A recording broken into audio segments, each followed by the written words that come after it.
Welcome to Exhausted Sparrows Unite, the podcast where we live authentically. I'm your host, Krista Jones, and today we are talking about you moms. If you're a mom, chances are you felt it. It's that nagging feeling that you should be doing more, being more, giving more.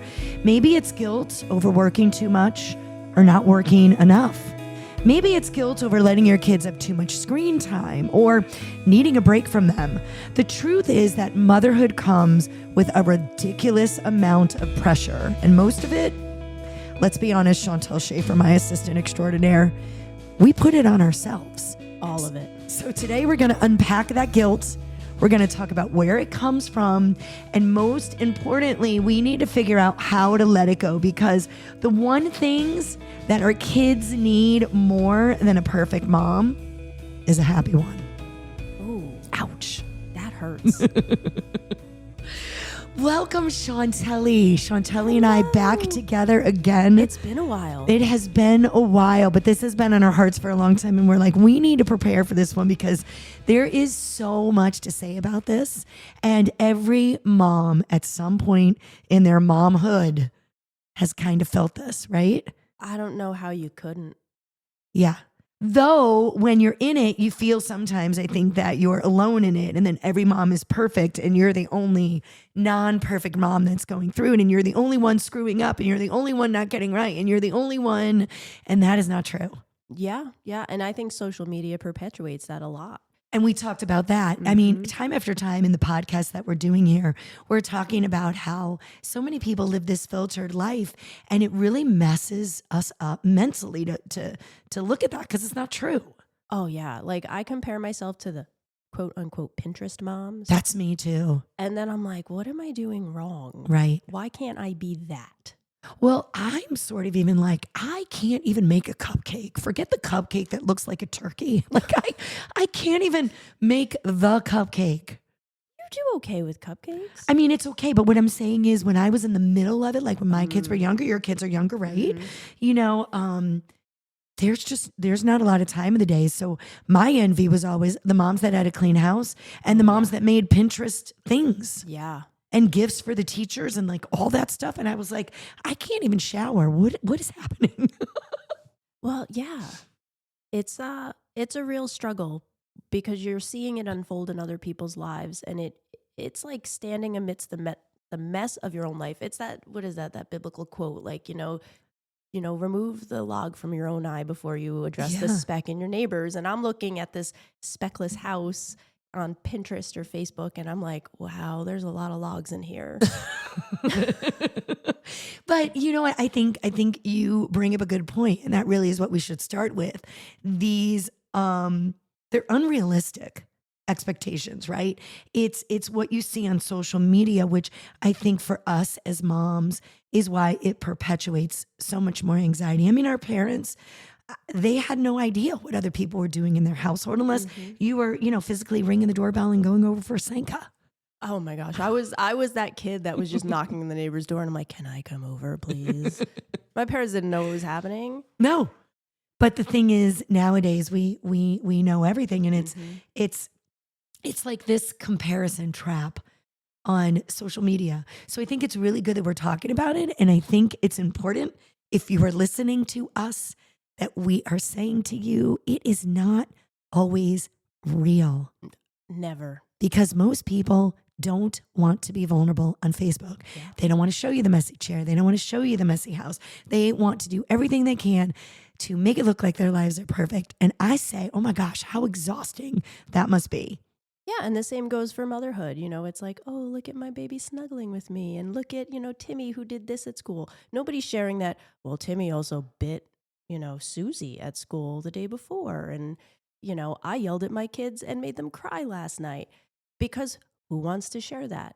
We're only sharing, you always say the cliff notes. We're only sharing the good, the beautiful, but I think we need, not that we should be sharing that we're screaming at our kids, but we do need to share the mess and the ugly parts of motherhood. Because it is a lonely feeling, especially those early years. Those sleepless nights. And, it's like, oh, look at, Mary is making homemade baby food every day. And I can barely take a shower. Mary. Ugh. what are you doing to the rest of us?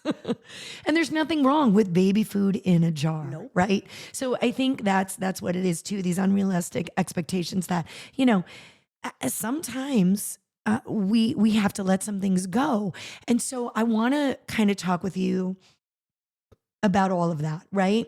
I want to talk to you about that not enough mentality, right? So there's like this working mom versus stay at home mom thing too. Mm-hmm. I feel like there's this underlying competition, right?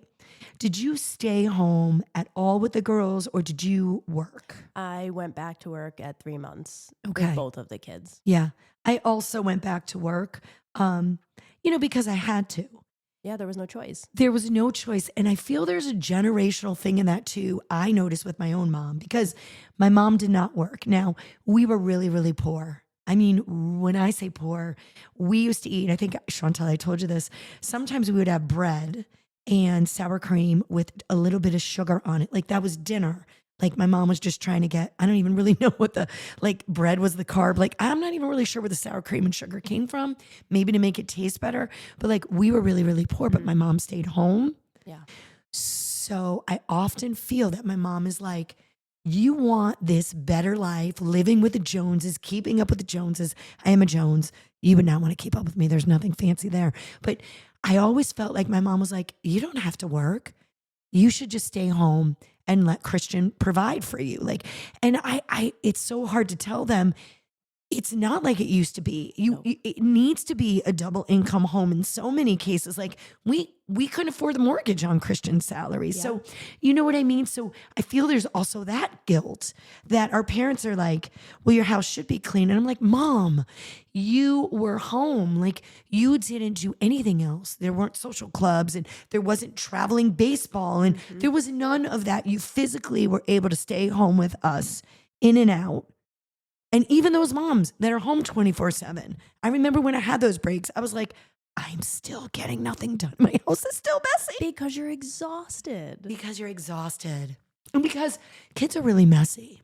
Oh my gosh. I always love the reels or the videos on Facebook where it's like a mom goes through with a vacuum and then a kid comes through and dumps an entire bag of chips on the floor because that's exactly what life is. Yeah. It's a bag of chips. On your floor. When you least expect it. Yep. When you thought you were going into a nice, clean realm of life, right behind you, there's the bag of chips. There it is. So, we deal with that, right? That's a guilt for me as my mom. And I love my mom. She doesn't know any better. Yeah. She just kind of thinks like I should be able to have it all together. And I've always worked multiple jobs, not just one job. Even, when I was at the radio station, I was DJing on the side, I was bartending, like whatever I had to do, I just did.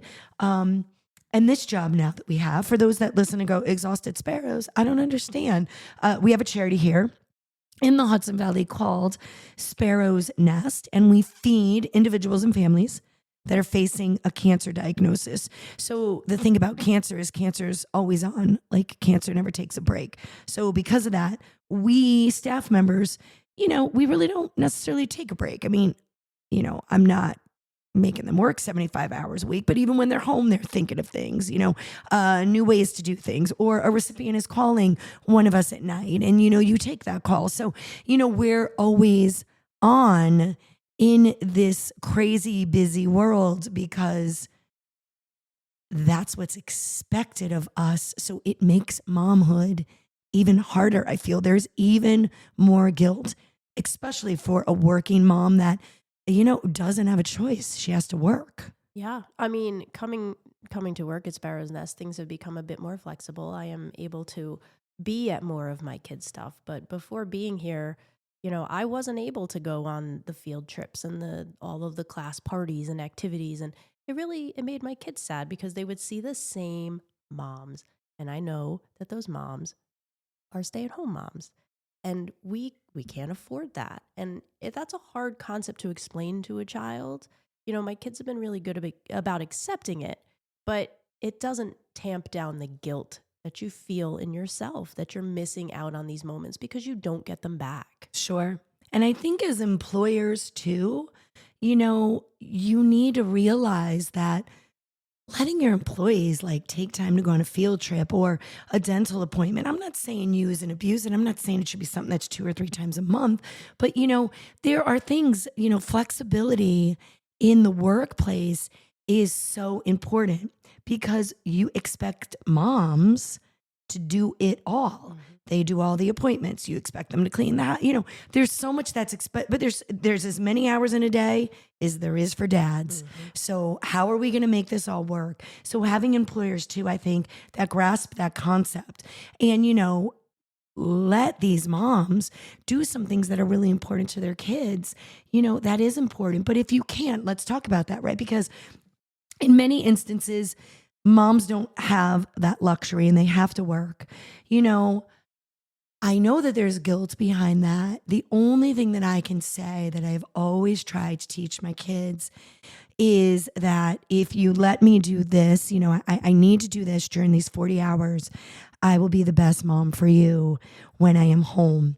And that is a hard thing for me too, because that requires me to put the phone down. That requires me to be present in a room. That requires me to set boundaries. So I think as moms, that is then what we have such a hard time with. Because if we're not with them during these 40 hours, during our work week, and they can be proud of us that we're providing for the household and we're strong women and we're making a difference in the world.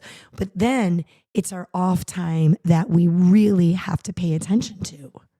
Yeah, but then you're burnt out, you're touched out as a mom, and then you need that 5 minutes for yourself, or you need that day or that lunch or that dinner with just grown-ups. And then you're guilty, or you're feeling guilty that you're sacrificing that time that you should be supermom. So let's talk about that. That is perfect, right? Because we say that on this podcast all the time. You have to self-care or you can't take care of anybody else. And for me, I was, listen, there's absolutely no excuse. And I've come up with every one of them. And I finally had to start getting up at 5 a.m. It was the only time I had in my day. And I was like, yeah, but you have 5 a.m. Yeah, it means I have to go to bed at 9 o'clock at night. I mean, last night, Chauntel and I were sharing memes until 11. But, at 5 a.m., I'm like, you've got to get up and you've got to do this. And moms, you have to do that. And you can't feel the guilt. Yeah. Because at the end of the day, your kids need to see you also taking time for yourself, or they will be a martyr when they grow up, which is exactly what I did because my mom never took time for herself. And we all knew it. And she said it. And we just knew. And we were like, wow, you're a super mom. And she's like, and I never have time. And I'm all, and then I thought that's the cool thing and I'm supposed to do it, but not at all. Not at all. Your children need to see that you care about yourself so that you can care about them. Yeah. It's a heavy burden. Not just for yourself, but my husband and I try to go on dates, periodically. And, in the beginning, my kids were like, well, why can't we come to dinner? And, again, that's one of those tough concepts to explain to a child. But, I said, it was mommy and daddy before it was mommy, daddy, Nora, and Avery. And if we want to stay connected as mommy and daddy, we need that time together. We need to pour into each other. And again, there's the guilt. Yeah. But But if you want to be a good mom, you have to be happy. Yeah. You have to work on your partnership, your marriage, your friendships. You have to work on all the things in your life, right? Without the distraction of children. And I don't mean that. I don't mean that in a bad way. But children add a lot of chaos. They sure do. Into your life. So you're right. You have to work on all of these relationships. You have to work on self-care for yourself. And this is something that they have to see. But also as a mom, you have all of these other, right, things at play, like second guessing those decisions of self-care and going out with your husband and then second guessing them. And did I handle it right? Should I have said yes to the girls that they could come out with us? Am I ruining my kids' childhood because I'm working so much? And feeling like you have to justify those decisions, especially in social media. Yeah. Like that's a thing too. Yeah, it really is. And I've read about this mental load of motherhood. And it's like we carry everybody else's weight plus our own. Mm. We carry the schedules, we carry the school stuff, the homework, the cooking, the cleaning, and it just weighs on us all the time. And there's no way to really unload it unless you start delegating, but then you feel you're supposed to be in control of everything. It's the second guessing. Yes. But it's important, right, to make a decision and let it go in and not to let that guilt creep in. Yeah. You know, I had the kids start when they were like, I don't know, 12 years old doing their own laundry. And I remember a mom saying to me, "That's disgusting." And I was like, "What?"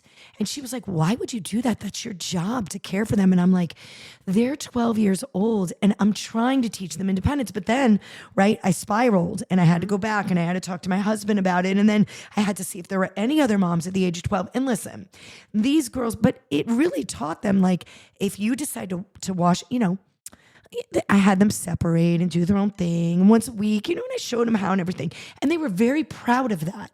And then, you know, if they wanted to keep their clothes in the laundry basket until they wore it 8 days later and it was wrinkled, that was then also their decision. And then they learned, oh, I don't want to really do that. Like, I should take it out before so that it doesn't wrinkle and stuff. But like, there was a whole battle over me letting them do the laundry at 12 years old. And I'm saying to you as a mom right now, you know your kids.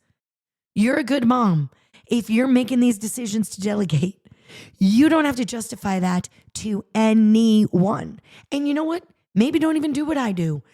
Don't even put it out there to your friends or on social media because you're going to get judged no matter what you do. Oh, yeah. You'll be judged if you're the one doing the laundry when your child is 12. You'll be judged if you let your kids do their laundry at 12.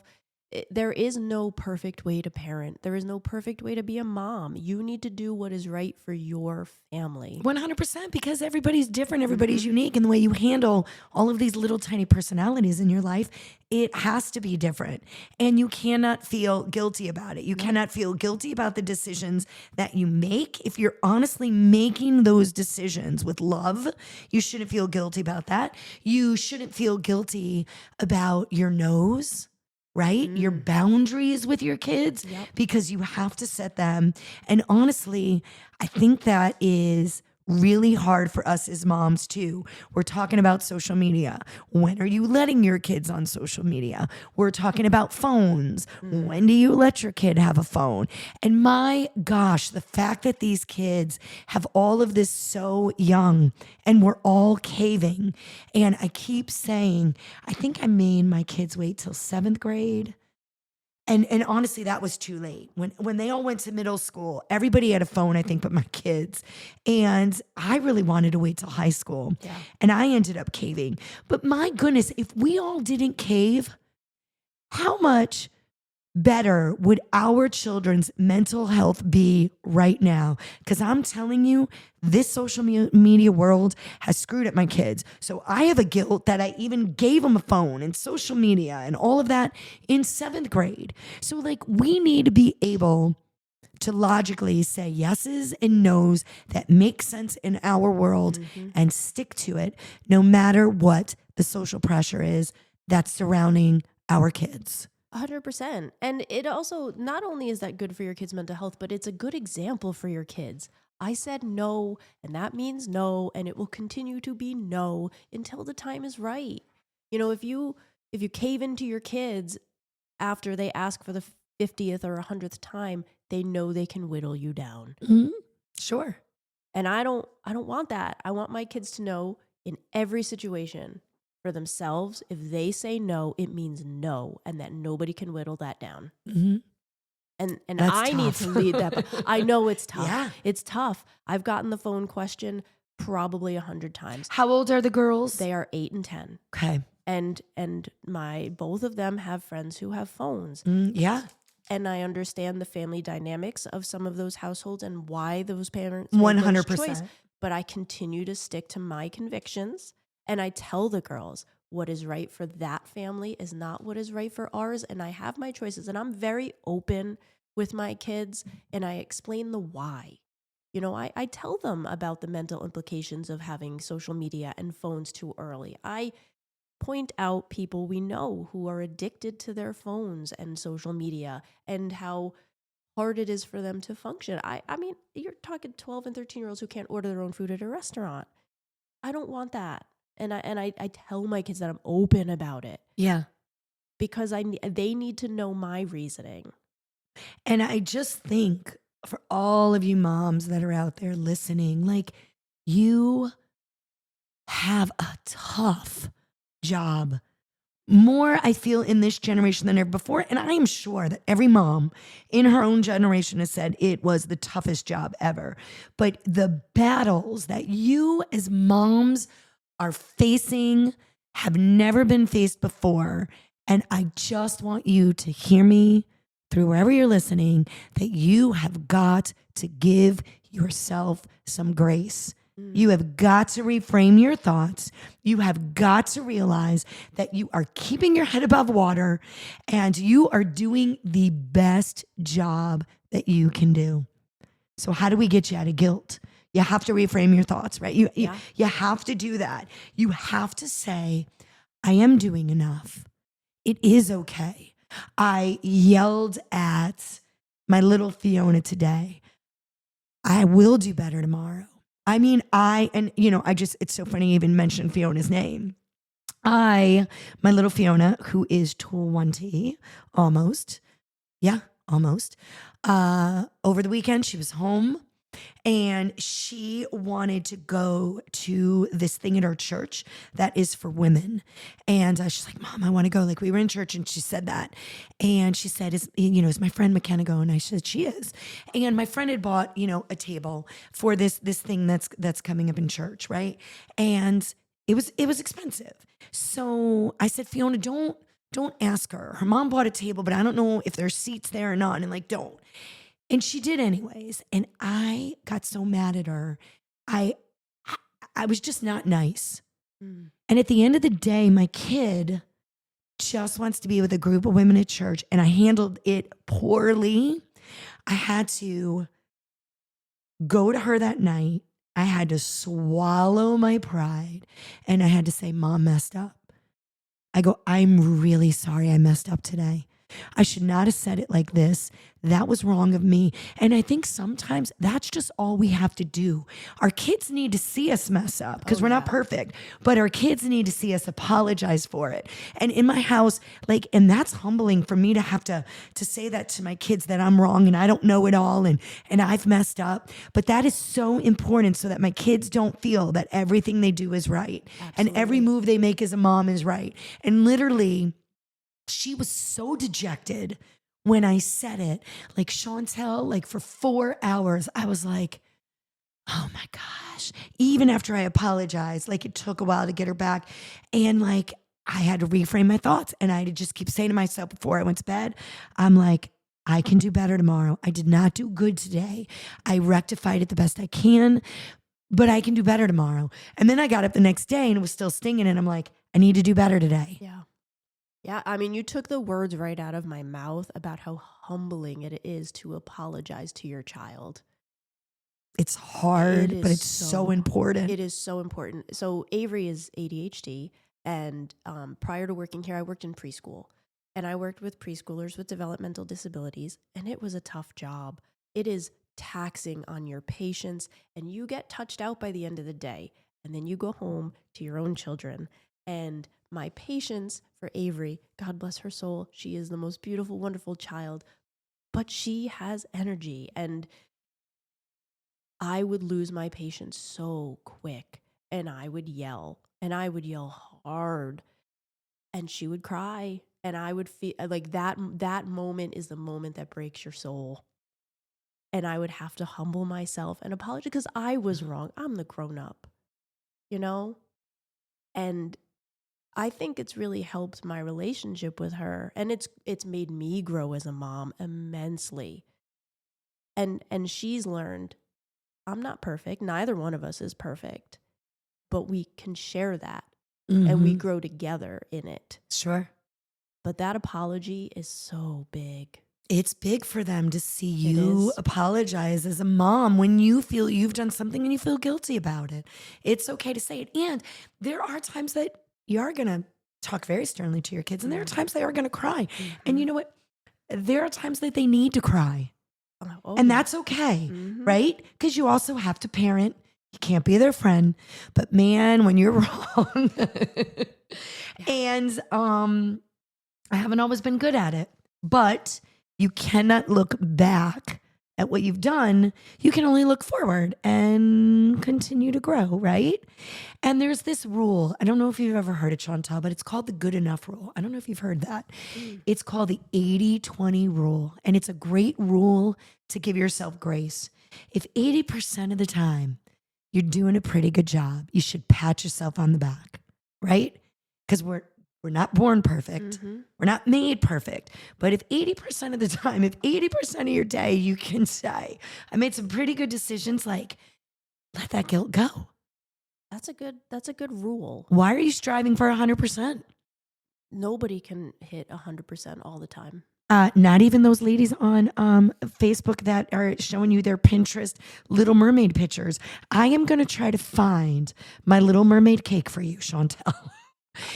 Honestly, no child wanted to eat that cake. No. It was so bad. We got to start putting this stuff up. We have a Facebook page that we are not using, but we eventually are going to use it. And we're going to put our, I love those. This is what it was supposed to look like. And this is what it did. Like, we need to splash that page with these pictures so these ladies feel better about their mom guilt. Have you ever seen the show Nailed It? Yeah, that is me. I am the Nail It girl. Right? I love that show. I know. It's the best show. I will at night when I want joy. I'll just that's the kind of stuff I want to look at. It's the happiness they feel in their total disaster. Like, we need to find that in ourselves, in our own lives. Like, Yeah. nailed it. Nailed it. And just the joy of that. Yeah, right? Are That your this kids is fed? good enough. Are they fed? Are they happy? Are they clean? Right? Nailed it. Yeah. Did you eat dessert for dinner? Breakfast for dinner? Nailed it. Yeah. Every once in a while, that's going to happen. 100%. You might go to McDonald's. I thought I would never go to McDonald's. And I think by year one, they were eating French fries. It's so funny. Nora got car sick after eating McDonald's once. Oh, yeah. Yep. And will not eat it. But Avery loves chicken nuggets and French fries from McDonald's. Okay. So it's a battle. It's hard. Like, if I do a pit stop to McDonald's, I have to have a peanut butter and jelly for Nora because she will not touch the food. That's okay. Yeah. And sometimes in life, you make those pit stops. And, later on, they may get a salad and grilled chicken for dinner. Balance is okay. We don't deprive ourselves of those things. I mean, if anything, I would eat at McDonald's every day if I could. Oh, French fries. I was going to say Big Mac or filet of fish sandwich, but this is not about our bad food choices right now. But it's okay if you make those. And that is the whole point of this. And I think the last thing that I would say is we started with social media. And I think it's kind of a good idea to end with social media, because this is what I would say to you. Start picking better moms to follow, right? Start picking more realistic videos and things like Nailed It. Start picking, people that are more realistic, and start surrounding yourself with friends that are more realistic, right? Yeah. Friends that are more on your wavelength. You don't have to be friends with the mom that has a 4-year-old that's your 4-year-old's age. You've got to be around people that work for you. I started the charity because of this amazing mom named Kathy. And she ended up losing her battle to cancer in 2011. And she was my kind of mom. Beth, who is our financial director here, we were all in this mom's group, right? And Kathy and I would call each other, 7:15 in the morning. And I'd be like, I'll meet you at the park at 7:45. We would just throw, whatever, peanut butter and some bread and a couple apples. And we would just go. Beth would meet us at 10 in the morning with her compartmentalized little juice box. And then there was a little bit of grilled chicken. And by then, we were already sunburned. We were ready to go home. She was my kind of mom. She just went. She didn't prep. She just went. She would, have a bunch of water bottles in the back of the car and some sneakers and a water hose and just went. For me, that was easy. I was not the mom that could get it all together and have a spread for lunch with the rest of the moms. It just wasn't me. I had to be with the moms that were fly-by-night moms that completely forgot a fruit to go along with their lunch, and you were begging other moms for an apple because your kids only had a ho-ho. Those were my moms. Those were my peoples. Yeah, and you know what? I don't really have a lot of moms. I'm not a mom group kind of person. Yeah. That's not like, play dates are hard for me. I don't know why. And there's guilt in that for me, because are my kids missing out because I don't want to go sit at Susie's house for 2 hours while the kids play. And they're old enough now too with your kids that they can kind of go, right? And you don't need to be there. They can. But, I like to meet other parents. I Yeah. like to scope things out before there's a lot of stuff in the world. But when they were younger, it's just not my vibe. I love that you're saying that, Yeah. because that is also a truth. Yeah. You may be that mom that, doesn't want to be in all of these groups or doesn't feel comfortable in all of those groups.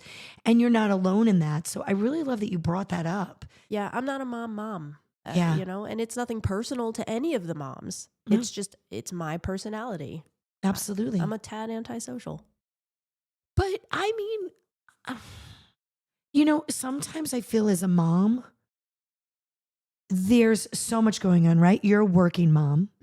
So you work quite a bit and do your job very well. Thank you. Thank you. And, they're in some different things like dance and all of this, but you have your family that lives close. Like, you have a lot of other things that just may take priority. And sometimes when you do have a little bit of downtime, you just want that quiet. Yeah, I've learned that there are, I'm an introvert, and I'm a different kind of introvert. I can extrovert, but it's exhausting for me to put myself in a social environment. And when I need downtime and when it is my weekend, I don't want to do it, because But you shouldn't have to. I'm touched out from the rest of the week. Yeah. And, and it has been a struggle for my kids. And I feel the guilt in that because they want to be out there and doing things. But there's a compromise in that too. Now that they're getting a little older, they certainly can get out there and do some things, Yes, right? Things have gotten better. We have a lot of play dates at our house, and I'll drop off. But it was the younger years, and I felt a lot of guilt during that time. But you are a good mom, Well, as thank are you. all of the moms that are listening to us right now.